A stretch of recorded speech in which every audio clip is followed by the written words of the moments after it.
In 1989, a respected police sergeant vanished without a trace. No struggle, no note.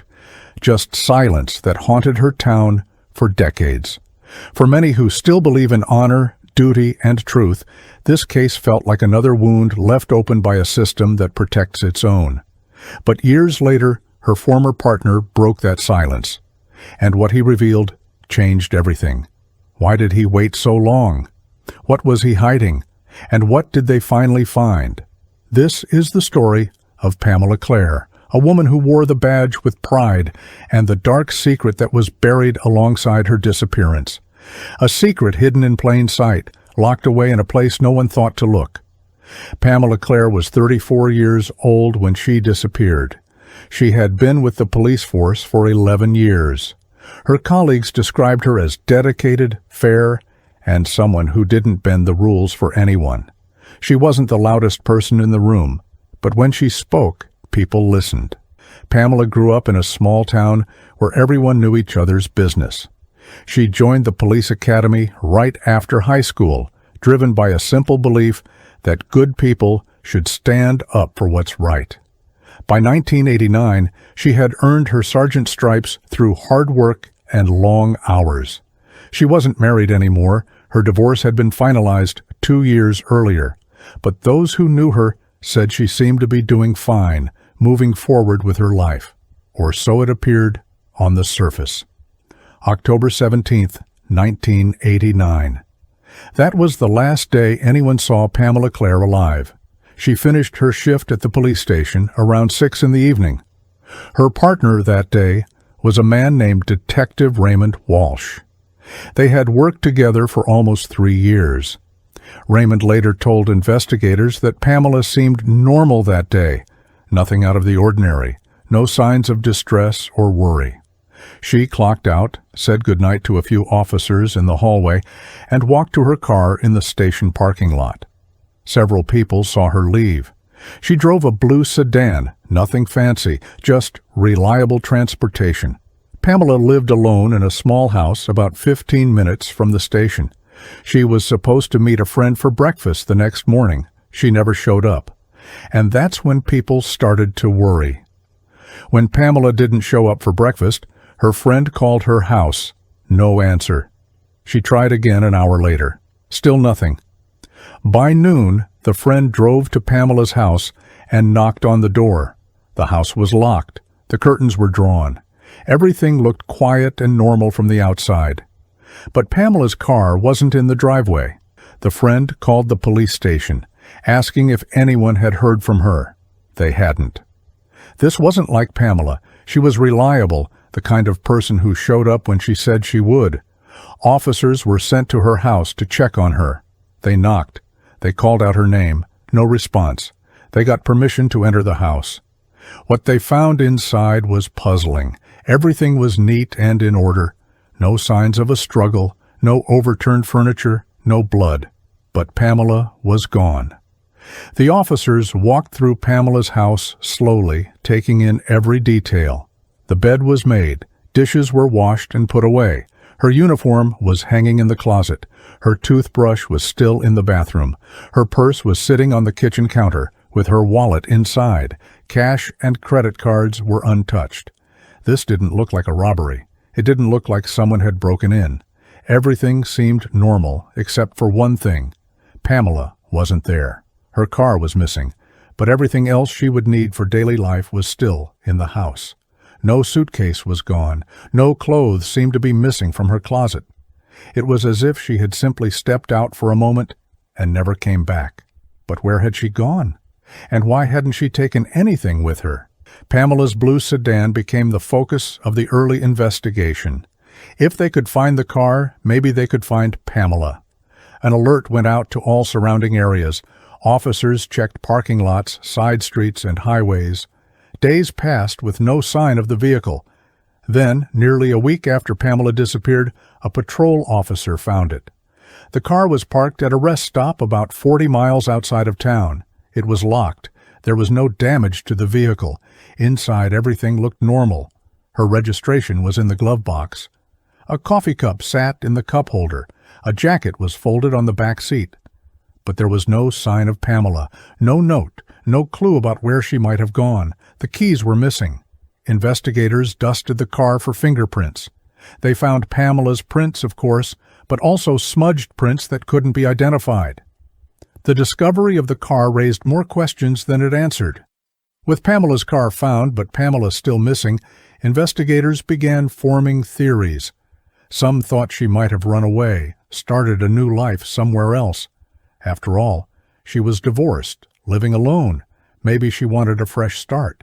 But the people who knew her rejected that idea immediately. Pamela loved her job. She had family nearby. She had friends. She wasn't the type to just vanish without telling anyone. Others wondered if she had been abducted. Maybe someone followed her from the station, forced her into another vehicle, and drove her car to the rest stop to throw off investigators. That theory made more sense, but there was no evidence of a struggle at her home or in her car. Then, there was another possibility that people whispered about but didn't say out loud.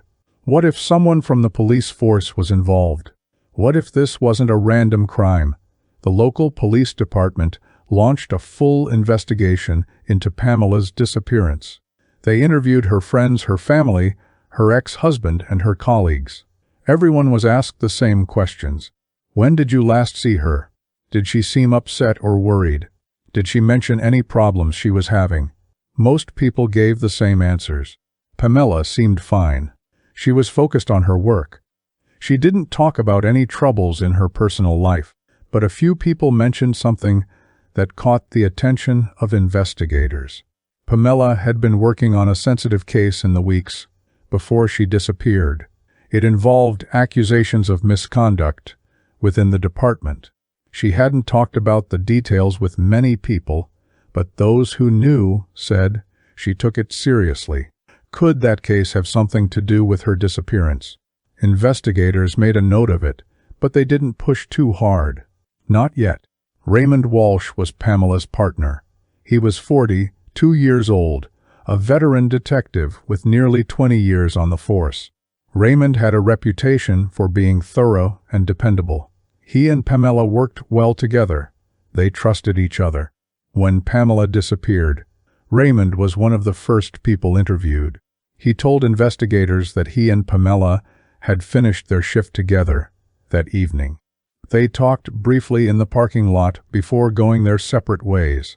He said she seemed normal, maybe a little tired, but nothing that stood out.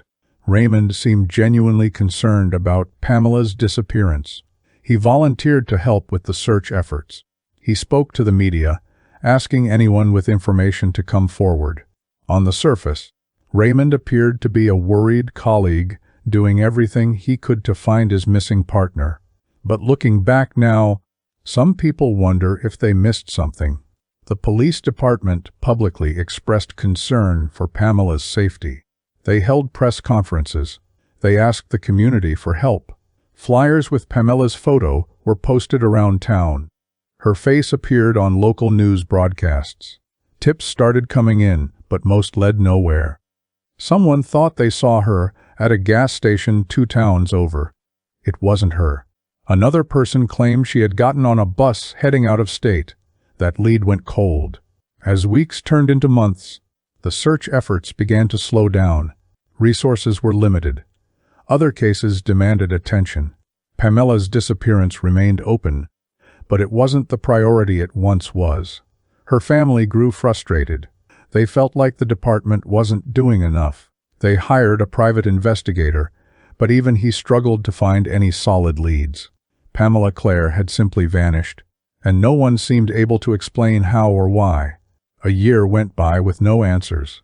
Pamela's family held a small memorial service, though they didn't have a body to bury. They refused to believe she was dead, but they needed some way to acknowledge the hole her absence had left in their lives. Her mother spoke to reporters, begging anyone with information to come forward. Her father stood silently beside her, his face lined with grief and exhaustion. Friends left flowers at the police station where Pamela had worked. Her locker remained untouched, still holding her spare uniform and a few personal items.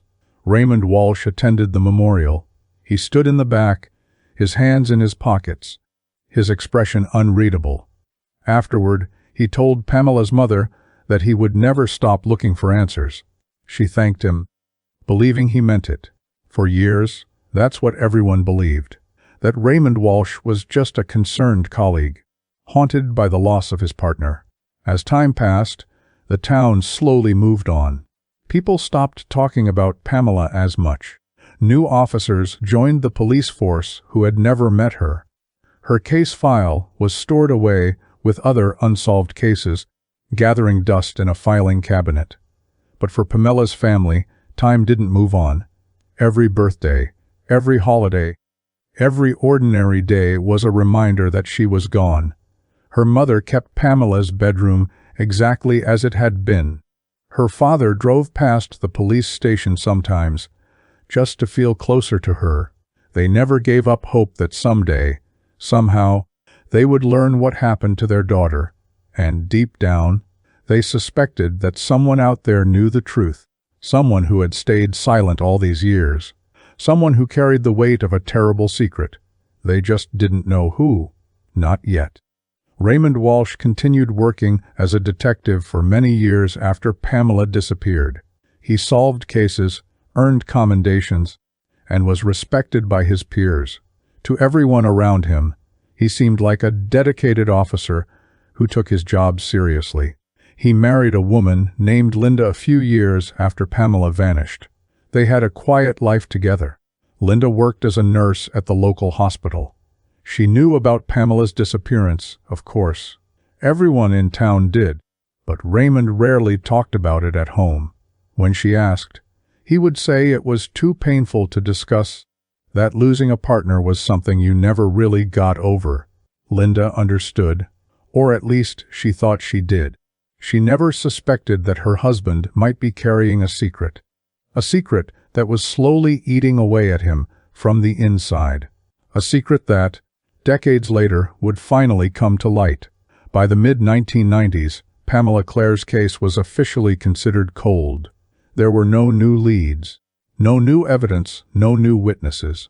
The case file was moved to a storage room where other unsolved cases sat, waiting for someone to reopen them. Occasionally, a new detective would pull the file, read through it, and try to find something that previous investigators had missed. But they always came up empty. The truth is, cold cases are hard to solve. Memories fade. Evidence gets lost. People move away or pass on.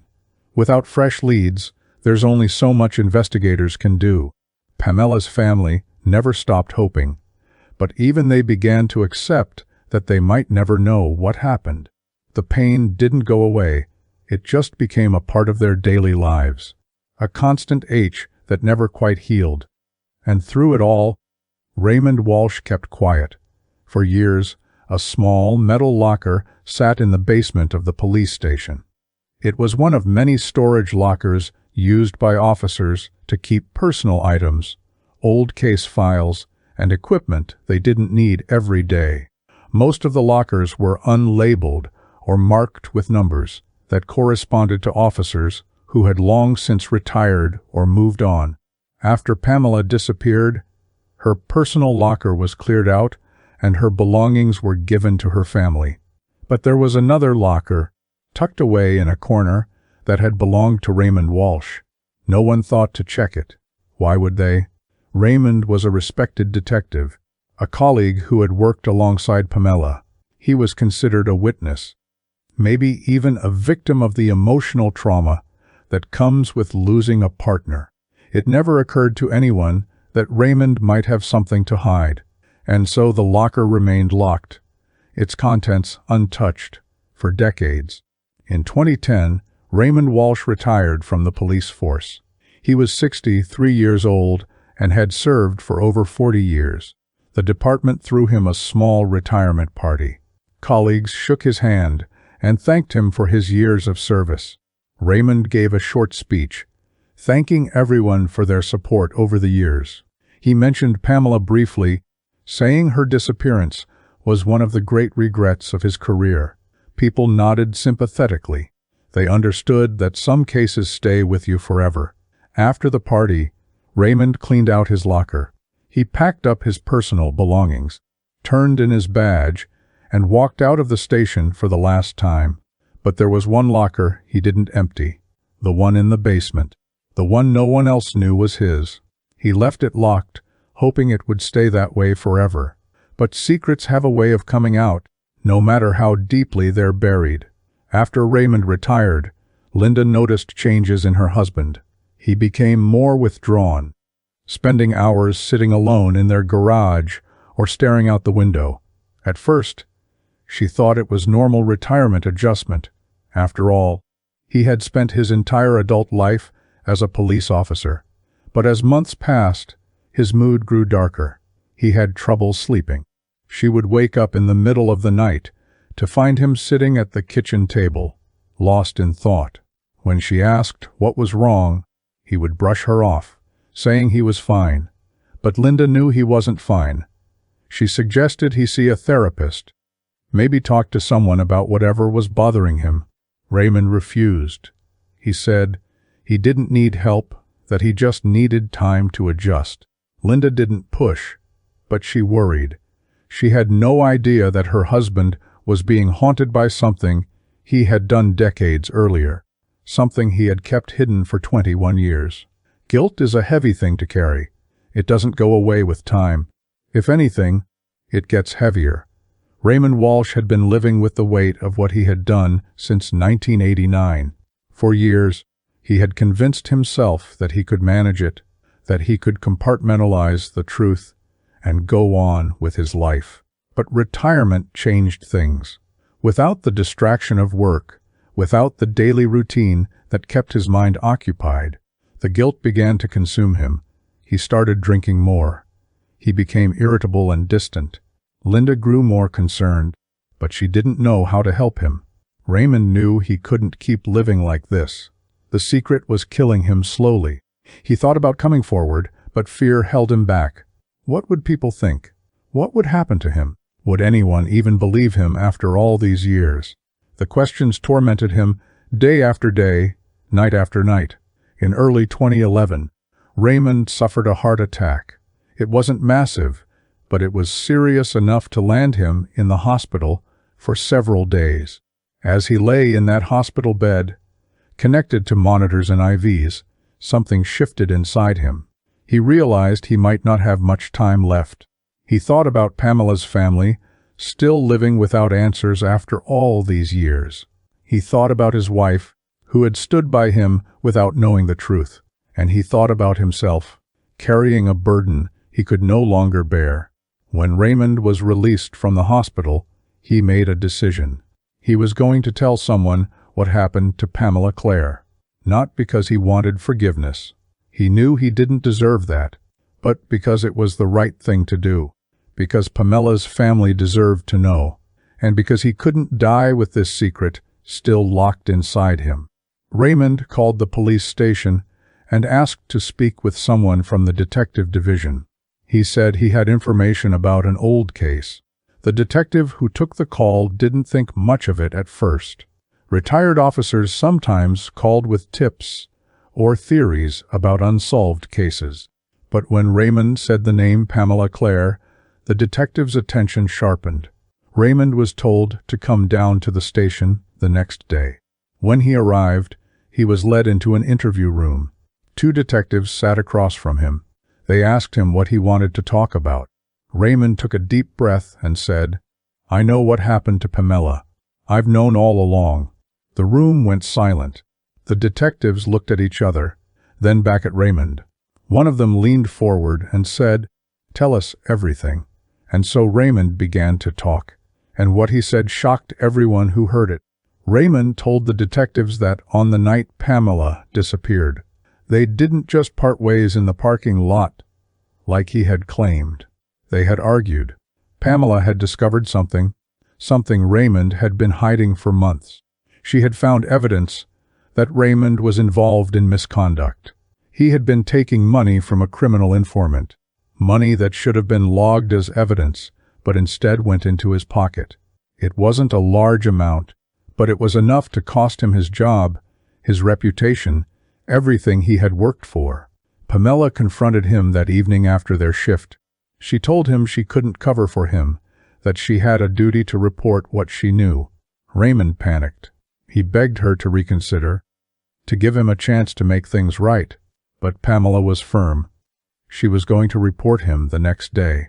Raymond couldn't let that happen. Raymond told the detectives that he followed Pamela as she drove home that night. He called her on her car phone and asked her to meet him at a rest stop outside of town. He told her he wanted to talk, to explain himself one more time. Pamela, perhaps sensing his desperation or hoping to reason with him, agreed. She drove to the rest stop and parked her car. Raymond was already there, waiting. They talked for a few minutes, standing beside her car in the dim light of the parking lot. Raymond pleaded with her. He told her about his family, his career, everything he would lose if she reported him. But Pamela didn't waver. She told him she was sorry, but she had to do the right thing.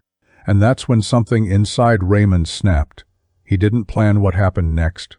He didn't go there intending to hurt her. But in that moment, fear and desperation took over. Raymond told the detectives that he grabbed Pamela. They struggled. She fought back, but Raymond was stronger. In a moment of panic and rage, he hurt her. He didn't go into explicit detail during his confession, but the detectives understood what he was saying. Pamela Clare died that night at the rest stop, at the hands of her partner, the man she had trusted. Raymond said he stood there afterward, staring at what he had done, unable to believe it was real. But it was real, and he had to do something. He couldn't leave her there. He couldn't go to the police and confess. So he made a choice that would haunt him for the rest of his life. He took her body and hid it. He locked her car and left it at the rest stop, hoping it would look like she had walked away or been abducted. Then he drove away and tried to forget what he had done. The detectives asked Raymond the question that mattered most. Where was Pamela's body? Raymond hesitated. Even now, after all these years, this was the hardest part to say out loud. He told them he had taken her to a remote area outside of town, a place where people rarely went. He buried her there in a shallow grave beneath some trees. He didn't mark the spot. He didn't say any words. He just wanted it to be over. After he finished, he went home, washed his hands, and tried to act normal. The next day, when people started asking about Pamela, Raymond played the part of the concerned partner. He lied to investigators, to her family, to everyone. He told himself he had no choice, that he was protecting himself and his family. But deep down, he knew the truth. He was a coward. And Pamela Clare paid the price for his cowardice. The two detectives listening to Raymond's confession sat in stunned silence for a moment after he finished. They had worked on unsolved cases before, but this was different. This was a confession from someone within their own ranks, a former colleague, someone they had trusted. One of the detectives asked Raymond why he had waited so long to come forward. Raymond said he didn't have a good answer. Fear, guilt, shame, all of it had kept him silent. But now, after his heart attack, he realized he couldn't take the secret to his grave. Pamela's family deserved to know the truth. The detectives asked if he would be willing to show them where he had buried her. Raymond nodded. He said he would take them there. The confession was recorded. Raymond was read his rights. And just like that, a case that had been cold for over 2 decades was finally cracked open. A few days after Raymond's confession, a team of investigators traveled to the location he had described. It was a wooded area about 30 miles from town, far from any main roads. The trees were thick, the ground uneven, and covered in years of fallen leaves and underbrush. Raymond led them to a spot near a cluster of old oak trees. He pointed and said, "She's here." The team brought in ground, penetrating radar and cadaver dogs. It didn't take long to confirm what Raymond had said. There was something buried beneath the surface. Carefully, respectfully, investigators began to dig. Hours later, they uncovered human remains. The bones were old, but they were intact enough to be examined. Dental records later confirmed what everyone already knew. They had found Pamela Clare. After 22 years, she was finally coming home. Telling Pamela's family was one of the hardest things the investigators had to do. Her mother was in her 80s now, frail but still sharp. Her father had passed away a few years earlier, never knowing what happened to his daughter.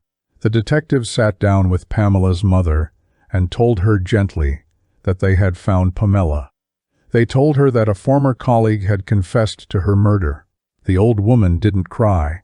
She just sat there, staring at her hands, and nodded slowly.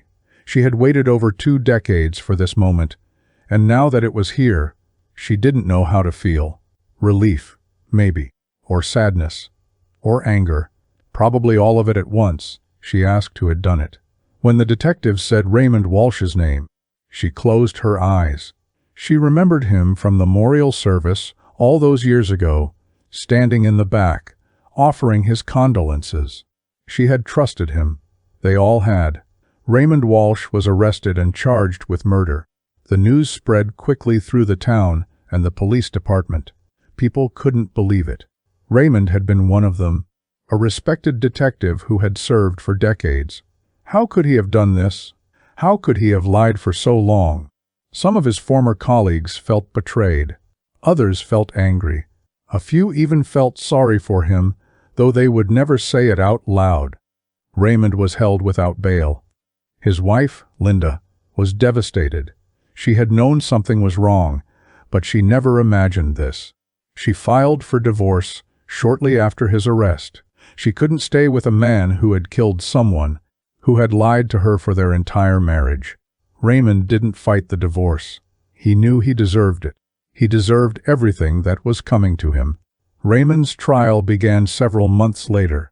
The prosecution laid out the case. Raymond had killed Pamela to cover up his own crimes.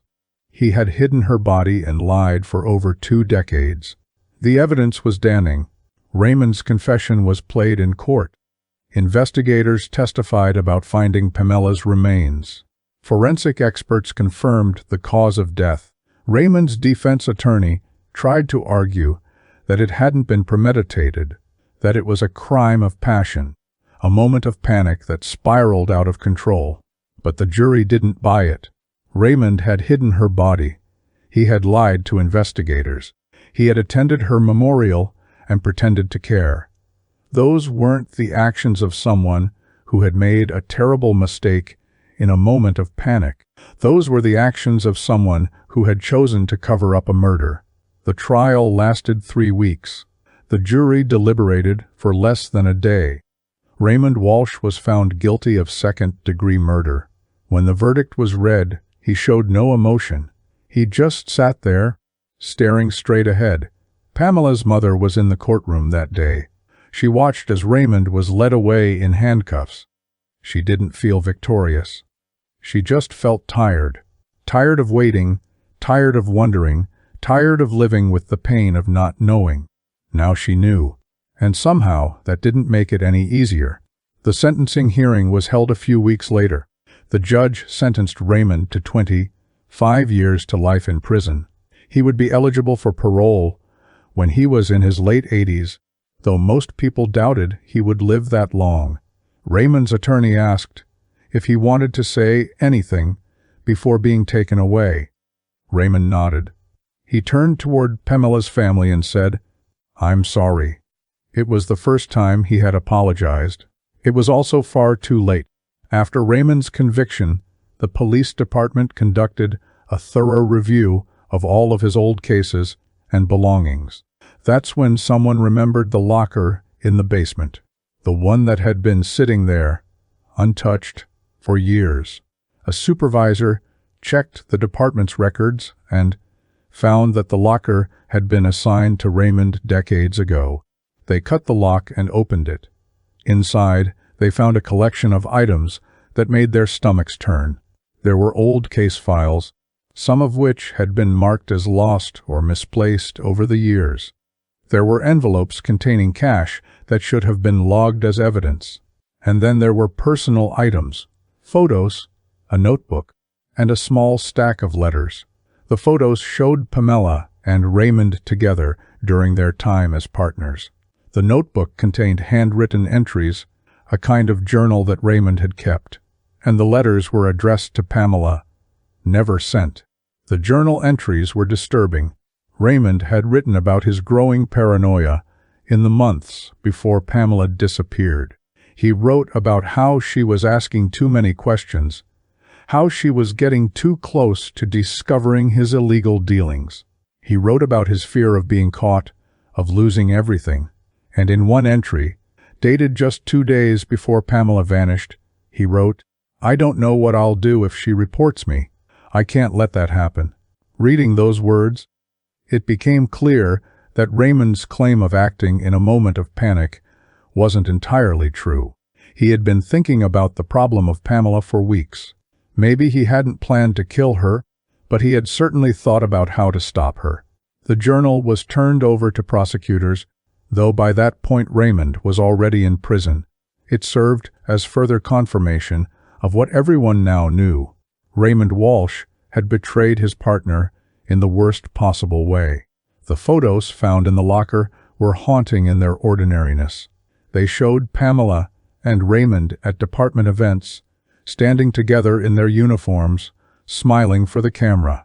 In one photo, they were at a training seminar, both holding certificates of completion. In another, they were sitting in a patrol car, Raymond behind the wheel, Pamela in the passenger seat. They looked like partners who trusted each other, who had each other's backs. Looking at those photos now, knowing what Raymond had done, made people feel sick. Pamela had trusted him. She had worked beside him every day, and when she discovered his crimes, she had tried to do the right thing. Her reward for that integrity was death. The photos were eventually given to Pamela's family. Her mother looked at them once, and then put them away. She said she didn't want to remember her daughter that way, standing next to the man who would kill her.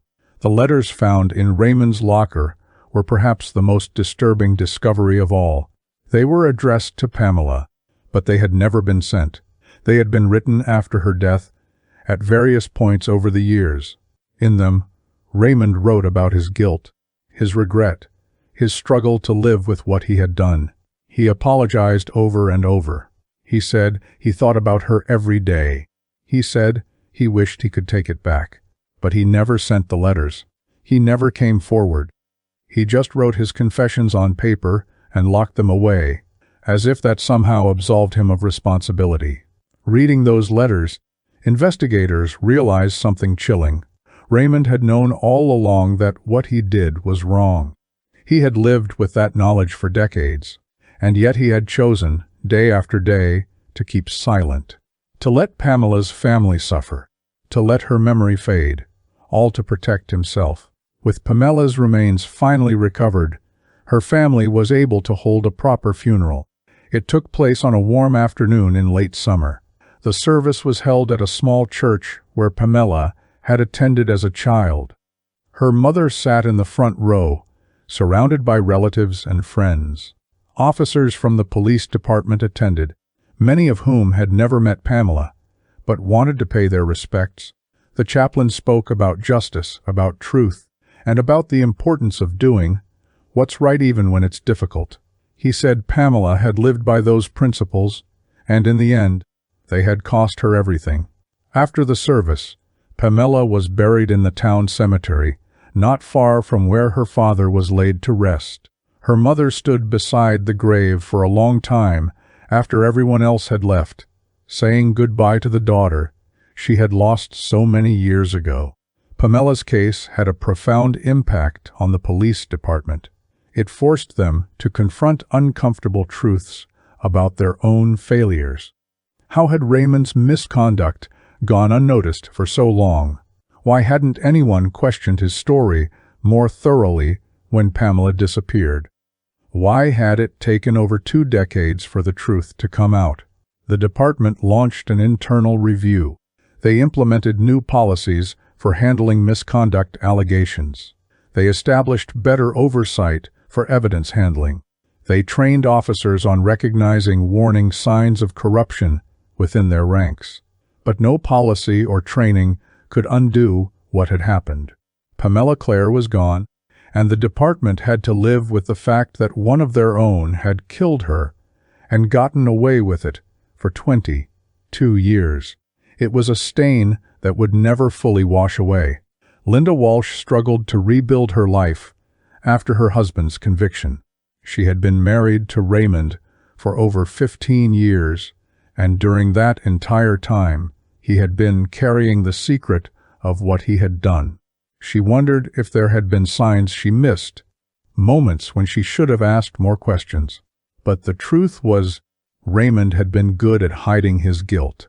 He had compartmentalized it, locked it away, and gone on with his life as if nothing had happened. Linda moved out of the house they had shared and rented a small apartment across town. She changed her last name back to her maiden name. She avoided places where she might run into people who knew Raymond. Some of her friends stood by her, understanding that she was a victim in her own way. Others distanced themselves, unable to separate her from what her husband had done. Linda didn't blame them. She just tried to move forward, one day at a time. Pamela's mother lived for 3 more years after her daughter's funeral. In that time, she found a kind of peace she hadn't known since 1989. She finally had answers. She knew where Pamela was. She knew what had happened. It didn't bring her daughter back, but it closed a chapter that had been left open for far too long. She visited Pamela's grave every week, bringing flowers and sitting quietly beside the headstone. She would talk to her daughter, telling her about small things, the weather, the neighbors, the garden. Near the end of her life, she told her remaining family members that she was ready to go. She had done what she needed to do. She had seen justice for Pamela. When she passed away in her sleep one autumn night, her family took comfort in knowing she and Pamela were together again. Raymond Walsh spent his remaining years in prison. He kept to himself mostly, avoiding other inmates and spending his days in the library or his cell. He didn't receive many visitors. His ex-wife never came. His few remaining friends from the police force stayed away. He was alone with his guilt, just as he had been for most of his life. Some inmates knew who he was, a former cop who had killed his partner. That didn't make him popular. He was threatened a few times, roughed up once, but mostly he was ignored. Guards who had worked in law enforcement before understood the betrayal Raymond represented, and they treated him with cold professionalism. Raymond developed health problems as he aged. His heart never fully recovered from the attack he had suffered. He spent time in the prison infirmary, and through it all, he thought about Pamela. He thought about the choice he had made that night, and how it had destroyed so many lives. Can someone like Raymond Walsh be forgiven? It's a question people still debate. Some say no. He took a life, hid the truth for decades, and caused immeasurable pain to Pamela's family. He doesn't deserve forgiveness. Others point to his confession, his willingness to finally tell the truth and face the consequences. They argue that while his actions were unforgivable, his decision to come forward showed some measure of remorse. But the truth is, forgiveness isn't something that can be decided by outside observers. It's personal. Pamela's family would be the only ones who could truly forgive Raymond, and they never did. Her mother said in an interview shortly before she died that she was glad Raymond confessed, but that didn't erase what he had done. She said Pamela deserved to live a full life, to retire from the force, to maybe find love again, to grow old. Raymond took all of that away. And for what? To protect himself from the consequences of his own crimes. No amount of sorry could give Pamela back the years she lost.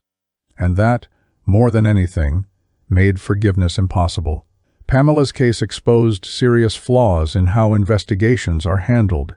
especially when they involve law enforcement officers. When someone within the department is suspected of wrongdoing, there's often a tendency to protect them, to give them the benefit of the doubt. That's what happened with Raymond. No one wanted to believe that a respected detective could be capable of murder, so they didn't look closely enough at his story. They didn't question the inconsistencies. They didn't push hard enough for answers. And because of that, Raymond was able to hide the truth for over 2 decades. The case served as a wake-up call. It reminded people that badges don't make someone immune to corruption or violence. It reminded departments that they need to investigate their own with the same rigor they would use on any other suspect. Trust is important, but accountability is more important. Pamela Clare is remembered now not just as a victim, but as someone who stood up for what was right, even when it cost her everything. She could have looked the other way when she discovered Raymond's crimes. She could have stayed silent, protected her partner, and gone on with her life. But that wasn't who Pamela was. She believed in integrity. She believed in justice. And she refused to compromise those values, even when doing the right thing put her in danger. In the years since her death, the police department established an award in her name. The Pamela Clare Award for Integrity is given each year to an officer who demonstrates exceptional ethical conduct. It's a small tribute, but it keeps her memory alive. It reminds officers of the importance of doing what's right, even when it's difficult, even when it's dangerous. Raymond Walsh died in prison in 2018, 7 years into his sentence. He was 71 years old. The cause of death was heart failure. There was no funeral, no memorial service. His ex-wife was notified, but chose not to claim the body. He was cremated, and his ashes were placed in an unmarked container at the prison. A few people who had known him in his earlier years heard about his death and felt a complicated mix of emotions. They remembered the Raymond who had been a good detective, a decent colleague, but they also knew what he had become. They knew about the lies, the betrayal, the murder. In the end, most people felt nothing when they heard he was gone. Raymond Walsh had become a cautionary tale, a reminder of what happens when fear and self-preservation take precedence over honor and truth. His death closed the final chapter of a story that should never have happened. Pamela Clare's story teaches us several important lessons. First, that silence protects the guilty. Raymond was able to hide his crime for so long because he stayed silent and because others didn't ask the hard questions. When we turn away from uncomfortable truths, when we protect institutions over individuals, we allow injustice to flourish. Second, that doing the right thing isn't always safe. Pamela paid the ultimate price for her integrity, but her choice to stand up for what was right, even knowing the risks, is what we should remember most about her. Third, that guilt doesn't go away with time. Raymond carried his secret for decades, and it slowly destroyed him from the inside. His confession came too late to save anyone, but it proved that the weight of wrongdoing eventually becomes unbearable. And finally, that justice matters. It may take years, even decades, but the truth has a way of coming out. And when it does, it brings a kind of closure that nothing else can. Today, Pamela Clare rests in a quiet cemetery, finally at peace after more than 2 decades of uncertainty. Her family has answers. Raymond Walsh is gone. The case is closed. But one question still lingers in the minds of those who followed this story. How many other cases like this are out there? How many other people vanished because they stood up to someone in power? How many other secrets are locked away in basements, hidden in journals, buried in places no one thinks to look? Pamela's case was solved because Raymond's guilt finally overwhelmed him. But what about the ones who never confess? What about the ones who take their secrets to the grave? We want to believe that justice always prevails, that the truth always comes out. But sometimes it doesn't.